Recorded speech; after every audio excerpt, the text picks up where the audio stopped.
1999ஆம் ஆண்டு மேற்கு தொடர்ச்சி மலை காடுகளில் அதிர வைத்திருக்கிற சுயசார்பு படுகொலை. எண்ணற்ற போர்க்களங்களில் நின்று மாபெரும் வீரனாக திகழ்ந்தவன். கட்டிய மனைவியை உதறிவிட்டு காடுகளில் பயணித்தவன். ராமபுரா காவல் நிலைய தாக்குதலுக்கு பின்னால் இருந்து செயலாற்றியவன். வீரப்பனார் செய்த ஒவ்வொரு கொலைகளுக்கும் பின்னால் துல்லியமாக நின்று அடித்து தன் வீரத்தை பறைசாற்றியவன். கருப்பு நிறம் கொண்டவன், சிரித்தால் நீண்ட வாயை கொண்டவன், சிறிய கண்கள், கூர்மையான பார்வை, குறுந்தாடி, மெல்லியதாய் மீசை.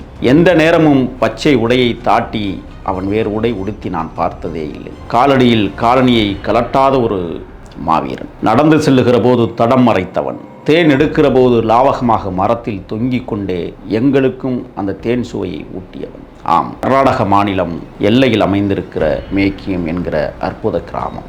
அங்கிருந்து வந்தவன் தான் ரங்கசாமி. நானும் அவனும் கைகோர்த்து கொண்டு காடுகளில் நடமாடியதை நினைத்து பார்க்கிற போது காலங்கள் இவ்வளவு சீக்கிரம் உருண்டோடி விட்டது என்பதை திரும்பி பார்க்கிறேன். இனியவன்தான், நல்லவன்தான், எழுத்தறிந்து பேசாமல் சுட்டிக்காட்டி சொல்லக்கூடியவன். என்ன நடந்தது பார்ப்போம்.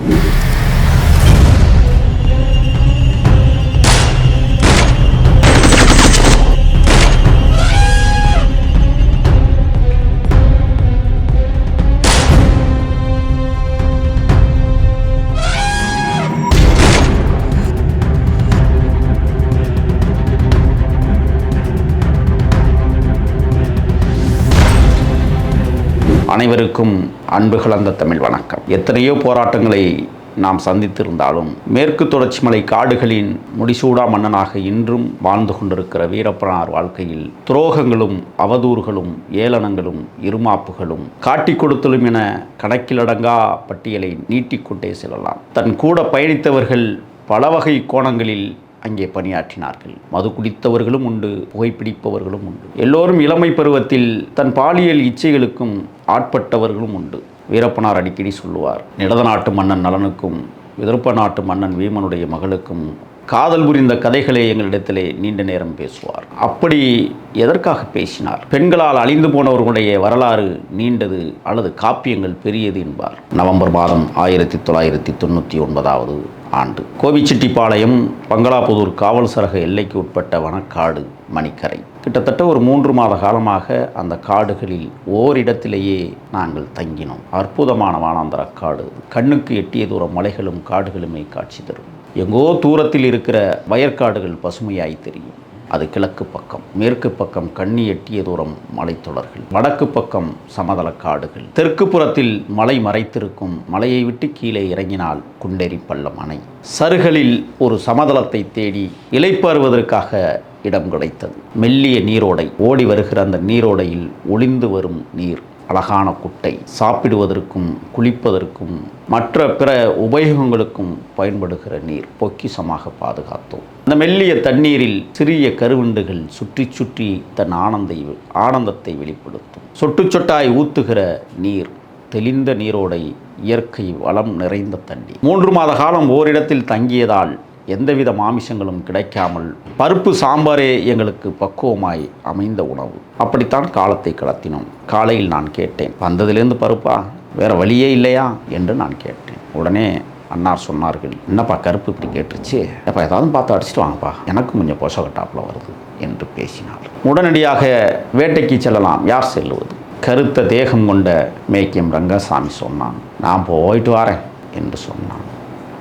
அவன் சொன்னதும் சற்றும் சளைக்காமல் நானும் போயிட்டு வரேன் அப்படின்னு நானும் சொன்னேன். சரி, சாயங்காலம் கிளம்புங்க என்று சொன்னார்கள். அன்றைக்கு மாலை நேர வகுப்புகள் தமிழ் தேசிய அரசியல் வகுப்பு நடக்க வேண்டும். ஆனால் நடக்கவில்லை. அந்த காலகட்டங்களில் தமிழ் தேசிய மீட்சிப்படையுடைய தலைவர் முத்துக்குமாரும் மணிகண்டனும் சில வேலைகளுக்காக வெளியே சென்றிருக்கிறார்கள் நகரப்புறங்களுக்கு. ஆட்கள் பற்றாக்குறை. நாங்கள் இருந்ததோ மொத்தம் ஒரு 7-8 பேர் தான். மாலையில் இந்த பெட்ஷீட் என்று சொல்லுவோமே, போர்த்தி கொள்வதற்காக காடுகளில் நாங்கள் விரிக்கிற பாய் ஸ்லீப்பர் சாக்குகளில் தைத்து கொள்வோம். அதை முடிச்சாக கட்டி தோளில் தொங்க போட்டு கொண்டு என்னிடத்திலே SLRம் வேட்டையாடக்கூடிய மேக்கியத்திடம் கட்டை துப்பாக்கியும் தயார் நிலைப்படுத்தப்பட்டது. மாலை 5 மணிக்கு மலையினுடைய சமதளப்பரப்பிலிருந்து கீழே இறங்குகிறோம். அந்த மலைத்தொடர்கள் சற்று கரடுமுரடானவை. கண்ணுக்கு எட்டிய தூரம் மூங்கில் காடுகள். சில்லு வண்டுகள் சில நேரம் ரீங்காரமிடும். 5 மணிக்கு கிளம்பிய நாங்கள் இருவரும் போயிட்டு வரட்டுமா என்று சொன்னபோது அன்னார் வீரப்பனார் சொன்னார், மேக்கியம் ரங்கசாமியை பையா என்று தான் சொல்லுவார், என்னை கருப்பு என்று தான் அழைப்பார். டேய் பையா, போனால் ஒரு ஈடுக்கு மேலே விட்டுறாத, ஒரு வீட்டில் ஏதாவது அடிக்க முடிஞ்சா பாரு, இல்லைன்னா பேசாமல் வந்துடுங்க. நீ பாட்டுக்கு 2-3 ஈடு விட்டு அதில் ஏதாவது குழப்பம் வந்து நாங்கள் ஏதோ போலீஸ்காரனோட சிக்கிக்கிட்டாங்க அப்புறம் நாங்கள் இடம் மாற்றி போயிட்டோம்னா அப்புறம் உங்களால் கண்டுபிடிக்க முடியாது. அதனால் ஒரே ஒரு ஈட்டில் என்ன அடிக்க முடியுமோ அதை அடித்து எடுத்துகிட்டு வாங்க என்று அன்பொழுக சொல்லி அறிவுரை சொல்லி அனுப்பினார். நாங்கள் பல வளைவுகள் பல கரடுமுரடான பாதைகளை கடந்து இறங்கி கொண்டே இருந்தோம். சுமார் ஒரு 2 மணி நேரம் அப்படித்தான் அந்த இடத்திலிருந்து கீழே சமதள காட்டிற்கு வர முடியும். மேலே நீர்ச்சுனை இருந்தது என்று சொன்னேன். அதனுடைய நீர்ச்சுனை பகுதி வர வர வர பெரிதாக பூமியை நோக்கி இருக்கும். உருண்ட பாறைகள் உருட்டி கிடப்பதை போல கிடக்கும். ஆனால் பாறைகளுக்கு அடியில் தண்ணீர் ஊர்ந்து செல்லுவதை பார்க்க முடியாது, நோண்டி பார்த்தால் மட்டும்தான் தெரியும். அப்படித்தான் ஒரு இடத்தில் அந்த கொடிக்கால் என்று சொல்வார்கள், அதற்கு பெயர். போய் உட்கார்ந்து ஒரு இடத்துல இளைப்பாறினோம் இருவரும். மணி சரியாக 7. வேட்டைக்கு ஹெட்லைட் என்று சொல்வார்கள், தலையில் கட்டப்படுகிற விளக்கு. நீண்ட தூரம் காடுகளுக்குள் ஒளி அடிக்கும். அதை வைத்து தான் வேட்டையாடுவதை வழக்கமாக வைத்திருந்தார்கள். அன்றும் நானும் மேக்கியம் ரங்கசாமியும் எனக்கு தெரிந்த அறிவுரைகளை அவனிடத்திலே சொல்லுகிறேன். நான் வாழ்ந்த வாழ்வியலை அவனிடம் பதிவு செய்கிறேன். அதேபோல் அவனும் எப்படியெல்லாம் நான் வந்தேன், எப்படி கல்யாணம் நடந்துச்சு, அதற்கு பிறகு என்ன நடந்துச்சு, நான் ஏன் காட்டுக்குள்ளே ஓடி வந்தேங்கிற கதையெல்லாம் அப்படி சொல்லிட்டு வந்தான். நானும் கேட்டு இருவரும் பேசிக்கொண்டே இருந்தோம். வேட்டை என்பது ஒரு 9 மணிக்கு மேலே தொடங்கலாம் என்பது எங்களுடைய திட்டமாக இருந்தது. இருவரும் காடுகளுக்குள் 9 மணிக்கு மேல் தன்னுடைய பெட்ஷீட் படுக்கையை சுருட்டி அதை கட்டி தோளிலே சுமந்து கொண்டு நடக்க ஆரம்பித்தோம். அவன் தலை விளக்கை அடிக்க ஆரம்பித்தான், அதாவது ஹெட்லைட்டை. பல இடங்களில் அவன் தேடி போகிறான், நான் பின்னால் செல்லுகிறேன். அவன் சொல்லுகிற போது தடம் கொடுத்து விடாதே என்று அடிக்கடி சொல்லுவான். இரவு வேட்டைக்கு வந்துட்டு யாரோ போயிருக்கிறாங்கன்னு சொல்லி போலீஸை அழைச்சிட்டு வந்துடுவாங்க காட்டுவாசிகள் சில பேர் என்று அவன் சொல்லுவான். அந்த இருட்டுக்குள்ளும் காலடி தடம் விடாமல் கச்சிதமாக வேட்டைக்கு புறப்பட்டு பல இடங்களில் அலைந்தோம். எதுவும் கிடைக்கவில்லை. மணி 12:30 1 தொடுகிறது. முழு நிலவு நேரம். நாங்கள் வேட்டைக்கு புறப்படுகிற போது நிலவை பார்ப்பது வழக்கம். முழு நிலவு என்றால் வேட்டைக்கு செல்லக்கூடாது என்பார்கள். ஏனென்றால் நிலவு வெளிச்சத்தில் தம்மை தாக்க வருகிறவர்களை சுவாசம் எடுக்கும் மான்கள் கூட்டம், பார்த்து கொள்ளும் மற்ற விலங்குகள் கூட்டம். ஆகையால் போனால் எளிதில் அவ்வளவு சீக்கிரம் வேட்டையில் எந்த விலங்குகளும் மாட்டாது என்பதை அறிந்திருந்தாலும் கூட வேறு வழி இல்லாமல் அன்னைக்கு புறப்பட்டு வந்தோம். ஒரு பாறை இடுக்கு சுற்றி இருக்கும். அந்த பாறை இடுக்கிலே மேலே ஏறி கீழே உள்ளே போய் படுத்து கொள்ளலாம், விடிந்ததும் புறப்பட்டு நாம் இருப்பிடத்திற்கு போகலாம் என்று 2 பேரும் பேசிக்கொண்டே போய் விரித்து படுக்கிறோம். ஆங்காங்கே காட்டுக்குருவிகளின் சத்தம் காதுகளில் கேட்கிறது. சில இடங்களில் யானைகள் பிளிறுவது காடு அதிர்கிறது. அவன் சொல்லுகிறான், நாம் படுக்கிற இடத்திற்கு பக்கத்திலேயே யானை தடம் இருக்கிறது. சமதள காட்டிற்கு வந்து தண்ணீர் குடித்து விட்டு மீண்டும் மலைக்கு போக வேண்டுமானால் இந்த பாதை வழியாகத்தான் யானைகளோ மற்ற விலங்குகளோ போகும். மேலே மூங்கில் தொப்பைகளுக்காக செல்லும் என்று சொல்லுவான். இருந்தாலும் துப்பாக்கியை லோடில் வைத்து கொள்வோம் என்று சொன்னான். அவன் கட்டை துப்பாக்கியை லோடில் வைத்து கொண்டு நானும் SLRஐ லோடில் வைத்து கொண்டு படுத்தோம். சற்று அசதியாக இருந்த சூழலில் நான் அயர்ந்து தூங்குகிறேன். அவன் என்ன செய்தான் என்று எனக்கு தெரியாது. பிறகு ஒரு 5 அல்லது 10 நிமிடங்களில் கருப்பு கருப்பு அப்படின்னா, ஆனால் அந்த அறத்தூக்கத்தில் மான் சத்தம் கேட்பது காதுகளில் ஒலித்தது என்று ஒரு சத்தம். நானும் திடுக்கிட்டு முழித்தேன். அவன் சொன்னான், ஏதோ பக்கத்தில் நிற்கிது, நான் போய் பார்த்து விட்டு வருகிறேன் என்று சொன்னான். நான் சொன்னேன், நானும் வருகிறேன் என்று. இருவரும் போனால் வேட்டை கலைந்துவிடும், ஆக நீ இங்கே படுத்துக்கொள், நான் போய்விட்டு வருகிறேன் என்று சொன்னவன் போன ஒரு 5 மணி நிமிடங்களில் காடை அதிர்கிற வண்ணம் ஒரு ஈடு சத்தம், துப்பாக்கி சத்தம் கேட்கிறது. நான் மகிழ்ச்சி வெள்ளத்தில் அந்த பாறை இடுக்குகளில் படுத்து கிடக்கிறேன். எப்படியும் அடித்து தூக்கி கொண்டு வருவான். நாம் போகவில்லை. அவன் எந்த பகுதியில் அடித்தான் என்பது எமக்கு தெரியாது. நாம தேடி போவது காடு மாற்றிவிடும் நம்மை. ஆகையால் இருந்த இடத்திலேயே இருந்து விடுவோம் என்று நான் இருந்து விட்டேன். போனவன் 7 நிமிடங்களுக்குள்ள அந்த விலங்கு ஏதோ ஒன்றை அடித்திருக்கிறான். நிச்சயமாக வருவான் என்று எதிர்பார்த்தால் 10 நிமிடமானது வரவில்லை. 20 நிமிடம், அரை மணி நேரம், 3/4 மணி நேரம், 1 மணி நேரம் என்று நள்ளிரவு 1:30 2 என்று நீண்டு கொண்டே போகிறது நேரம். எனக்கு ஒரு சந்தேகம் வந்தது. போனவன் ஈடு எழுப்பினான், இன்னும் வரவில்லையே ஏன்? இன்னொன்றும் எனக்கு தென்பட்டது. ஒருவேளை ஒரே ஆளே உட்கார்ந்து கொண்டு தோலை உரித்து விட்டு கரிகளை எடுத்துக்கொண்டு வருவானோ என்று நான் ஒரு பெரிய கனவு கண்டு கொண்டிருக்கிறேன். போனவன் வந்த பாடில்லை. 3 மணிக்கு மேலே ஒரு சந்தேகத்தை கிளப்பியது. நாம் அறிவுரை சொல்லி கொண்டிருந்தோமே, கடந்த காலங்களில் அவன் செய்த பிழைகளை எல்லாம் இயக்கம் எழுதி வைத்திருந்தது. ஆகையால் நாம் சொன்னதை தவறாக எடுத்துக்கொண்டு தற்கொலை செய்து கொண்டானோ என்கிற எண்ணமும் எனக்குள் ஓடியது. அடுத்த எண்ணம், அவன் ஒருவேளை தற்கொலை செய்து கொண்டால் இயக்கத்தில் இருப்பவர்கள் நம்மை நீந்தான் சுட்டு கொண்டு விட்டாய் என்று நம்மளையும் சுட்டு விடுவார்கள் என்று ஒரு விதமான பயம் எனக்குள் ஓடியது. இருந்தாலும் பரவாயில்லை, வந்து விடுவான் என்கிற நம்பிக்கையிலும் அதிகாலை 3 மணி 4 மணி என்றெல்லாம் நேரம் கிடக்கிறது. நிலவு வானத்தை முத்தமிட்டு கீழே இறங்குகிற ஒரு சூழல். இன்னும் 1 மணி நேரம் நிலவு வெளிச்சம் தெரியும். அதற்கு பிறகு மலைகள் மறைத்துவிடும். ஒரு பக்கம் எப்பொழுதும் கரிச்சான்குருவிகள் 3 மணிக்கே தன்னுடைய தூக்கத்தை கலைத்து கத்த ஆரம்பிக்கும். 4 மணிக்கெல்லாம் மயில்கள் அகவுகிற சத்தம், பிற குயில்கள், பிற பறவைகள் அதனதன் தூக்கத்தை கலைத்துவிட்டு காட்டை உசுப்பேற்றும். இவ்வாறான சூழலில் இரவு 4 மணிக்கு மேல் அனைத்து பறவைகளும் அதனதன் குரலை வலுப்படுத்தி கொண்டு ஆங்காங்கே விலங்குகள் சத்தம், மான் கத்துவது, யானைகள் பிளறுவது, கற்று கற்று என்று புலிகளும் ஒரு சில இடங்களில் கத்த ஆரம்பித்தது. தூக்கமில்லை. பனி ஒரு பக்கம் பெய்து கொண்டிருக்கிறது. என்ன ஆனானோ என்று இதயம் கலங்கி போய் நான் பாறை இடுக்குகளில் படுத்தேதான் கிடந்தேன். சுமார் சரியாக 5:30 மணி இருக்கும். யானைகள் தன்னுடைய மேய்ச்சலுக்காக அந்த பாறையின் பக்கத்திலேயே ஒரு 10க்கு மேற்பட்ட யானைகள் அந்த செடி கொடிகளை அடித்த வண்ணம் சென்று கொண்டிருப்பது என் மனதிற்கு கலக்கத்தை ஏற்படுத்தியது. ஒருவேளை பாறையில் ஏறி தும்பிக்கையால் நம்மை தூக்கி அடித்து கொண்டு விட்டால் நாம் என்ன செய்வது? இருந்தாலும் பரவாயில்லை, துப்பாக்கி கையில் இருக்கிறது என்கிற ஒரு எண்ணம். ஆனால் இன்னொன்று, வீரப்பனார் அவர்கள் சொல்லிவிட்டது ஒரு ஈடுக்கு மேல் விடக்கூடாது என்பது. அதுவும் மனசுக்குள் போட்டு உறுத்தி கொண்டிருக்கிற இந்த மாதிரி சூழலில் 5:30 மணிக்கெல்லாம் அந்த யானை கூட்டங்கள் மலை மேலே ஏறுகிறதுக்காக வரிசையாக சென்று கொண்டிருக்கிறது என்பதை உணர்ந்து கொண்டேன். பார்க்க முடியவில்லை. பிறகு திருப்பியும் நான் அந்த சத்தமெல்லாம் அடங்கியதற்கு பிறகு பாறையின் மீது ஏறி அமர்ந்து கொள்ளலாம் என்று நான் யோசித்த போது, இல்லை, ஏதாவது விலங்குகள் தம்மை தாக்கிவிடா என்ன செய்வது? ஆகையால் அந்த பள்ளத்திற்குள்ளேயே இருந்து விடலாம் என்று உட்கார்ந்து கொண்டு யோசித்து கொண்டிருந்தேன். ஒரு 5:45 என்று நான் கருதுகிறேன். நிலவு மலையை மறைத்து விட்டது. இருட்டாக இருந்தது. அந்த நேரத்தில் ஒரு புலி அந்த யானை தடத்தின் வழியாக செல்வதை என்னால் உணர முடிந்தது. காரணம், யானையினுடைய அந்த வாசம் என்பது காடுகளுக்குள் இருப்பவர்கள் உணர முடியும். புலியினுடைய வாசத்தையும் எம்மால் உணர முடியும். இப்போ யானையினுடைய வாசம் வேறுவாக இருக்கும், புலியினுடைய வாசம் வேறுவாக இருக்கும். புலி நகர்ந்து செல்வதை நம்மால் உணர முடிந்தது. அது மெதுவாக நடந்து அந்த இருட்டுக்குள் நடந்து போகிற போது அந்த ஷரக் என்கிற ஒரு சத்தம் வரும்.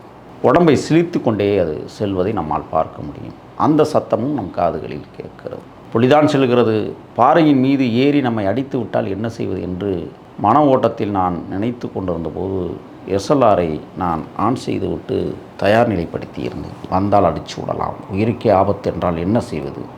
அண்ணனிடம் ஏதாவது ஒரு விஷயத்தை சொல்லி தப்பித்து கொள்ளலாம் என்று முடிவெடுத்து உட்கார்ந்திருந்தேன். ஒரு பக்கம் நிலவு அணைவதாக உணர்ந்தேன். இன்னொரு பக்கம் விடுகிறது, சூரியன் எழுவதை இன்னும் சற்று நேரத்தில் பார்க்க இருக்கிறோம் என்ற ஒரு நிலைப்பாட்டில் உட்கார்ந்திருந்த அந்த சூழலில் தான் சுமார் ஒரு 6 மணி அல்லது 6:15 மணிக்கு மேக்கியம் ரங்கசாமி ஒரு மஞ்சள் பையில், ஒரு சவுளிக்கடை ஜுவல்லரி என்று நினைக்கிறேன், அந்த பையிலே ஒரு 20க்கு மேற்பட்ட எலுமிச்சம்பழங்களும் கருவேப்பிலையும் கொண்டு வந்தான். கருவேப்பிலை மேலே இருந்தது. நான் சொன்னேன், காடுகளில் கருவேப்பிலை இருக்குது, எதுக்கு, எங்கே போனா ராத்திரி என்று கோபத்தில் கேட்டேன். என்ன ஈடுபட்டு என்ன செத்துச்சுன்னு கேட்டேன். கருமுனை கண்ணில் தென்படுச்சு, அடித்தா தப்பிச்சு ஓடி போச்சு என்று அவன் பாணியில் பேசினான். எனக்கோ பயங்கர கோபம். தன்னந்தனியாக அலங்காட்டில் படுக்க வைத்து விட்டு போனவன் ஏன் திரும்பி உடனே வரவில்லை என்ற கேள்வி எனக்குள்ளே இருந்தது. நான் கேட்டேன், ஏன் திரும்பி வரல? தண்ணி தவிச்சிச்சு, காவண்டோட தோட்டத்தில் போய் தண்ணி குடிச்சிட்டு வந்தேன், அங்கே தான் இந்த எலுமிச்சம்பழம் கருவேப்பிலை இருந்துச்சு, கொண்டு வந்தேன் என்று அவன் என்னிடத்திலே சொன்னான். கொடுத்து விட்டு வா போகலாம் என்று நான் சொன்னான்.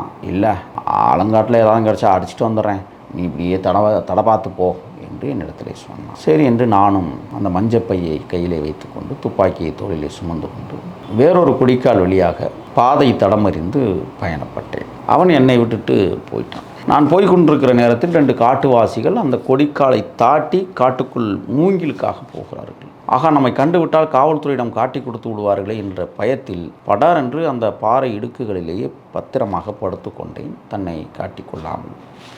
ஒரு அரை மணி நேரம் இருக்கும். அவர்கள் கடந்து போனதற்கு பிறகு நான் மீண்டும் எழுந்து அவர்கள் போன பாதையில் போய் இடது பக்கம் திரும்பி மலை ஏற வேண்டும். கிட்டத்தட்ட மலையினுடைய தொடக்க பகுதி. பிறகு நான் ஒரு வழியாக ஏறி அந்த மலை உச்சியில் இருக்கிற அந்த சமதள அந்த பரப்பிற்கு நான் போகிறேன். போகிற போது மணி காலை 9 மணி. ஒரு பக்கம் தூக்கம், இன்னொரு பக்கம் பசி. எப்பொழுது அந்த இடத்திற்கு போகிறோம் என்கிற பரிதவி.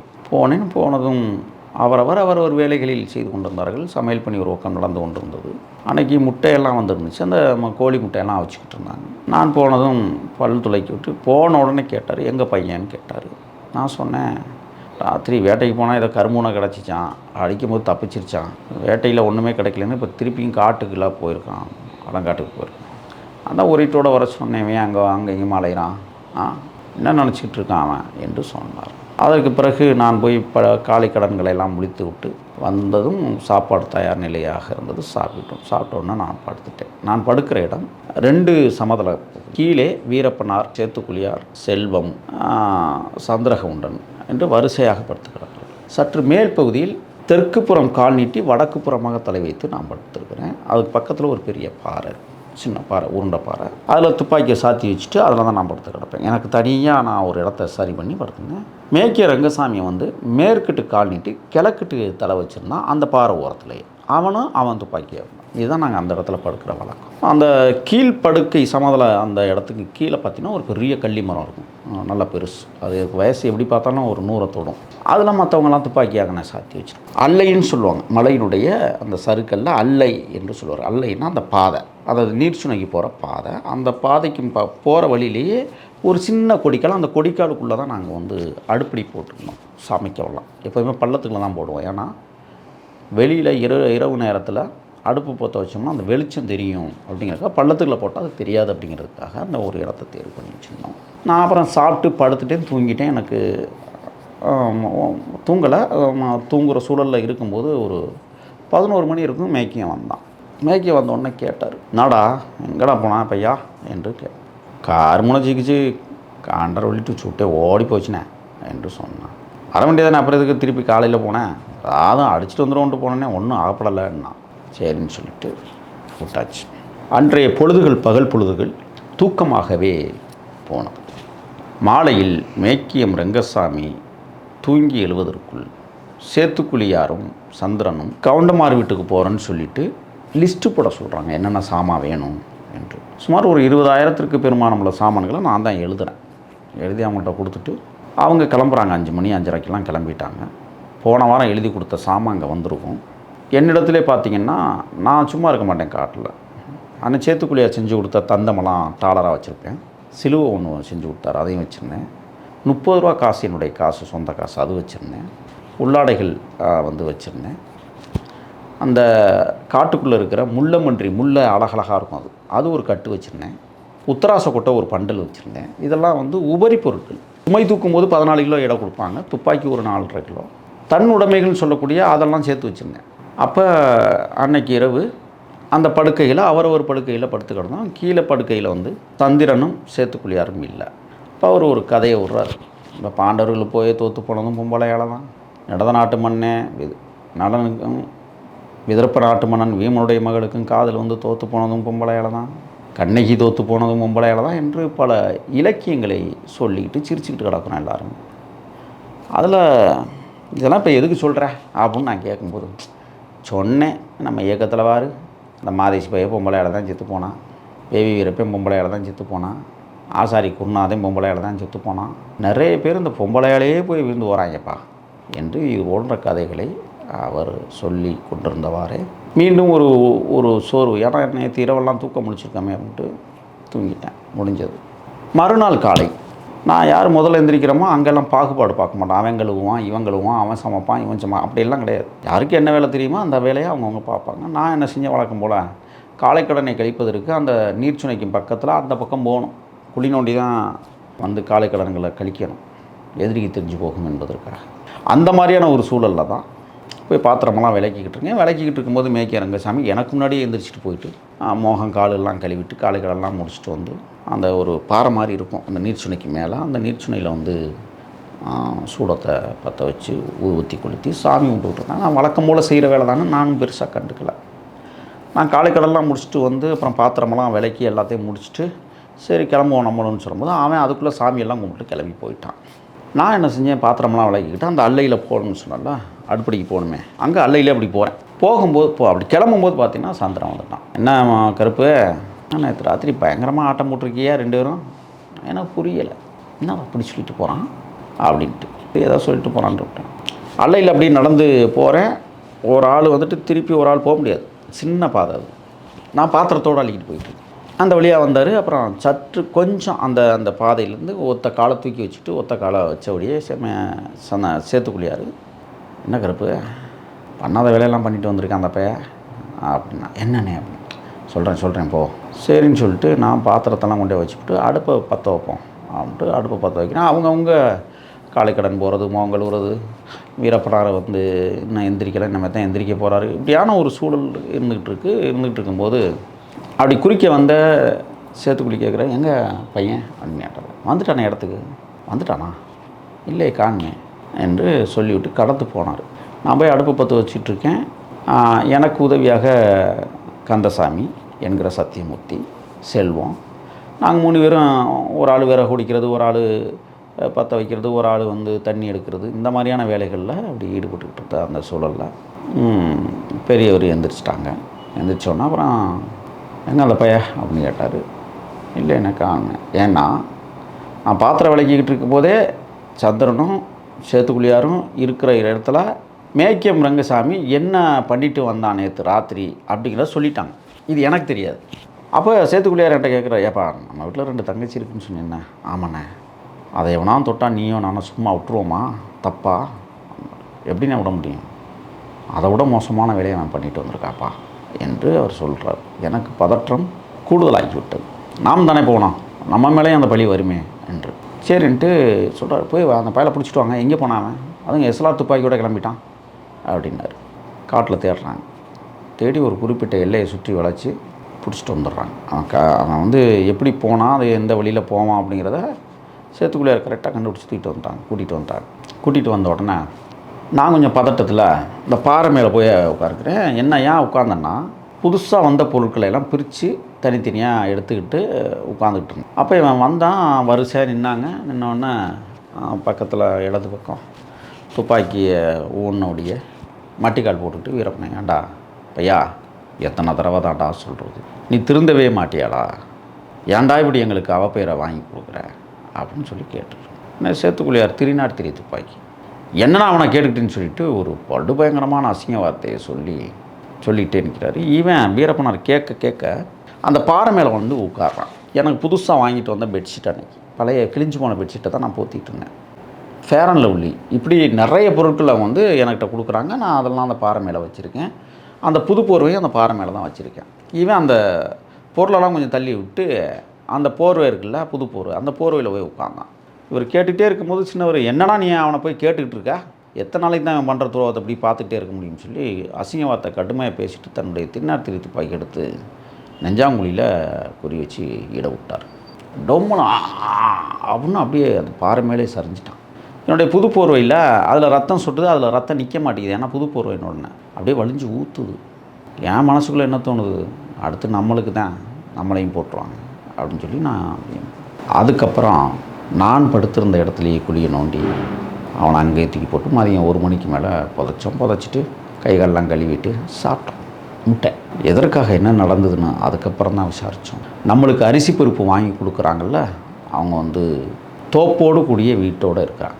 இவன் என்ன பண்ணியிருக்கான், அந்த காட்டு ஓரம் வயக்காடு தொடங்குற இடத்துல தன்னுடைய பச்சை பேண்ட்டு பச்சை சட்டையை கலட்டி அங்கே வச்சுக்கிட்டு ஜட்டியும் ஒரு பச்சை நிறத்தில் போட்டுருந்துருக்குன்னா அதோட கட்டத்துப்பாக்கி எடுத்துக்கிட்டு இங்கேருந்து போயிருக்கான்.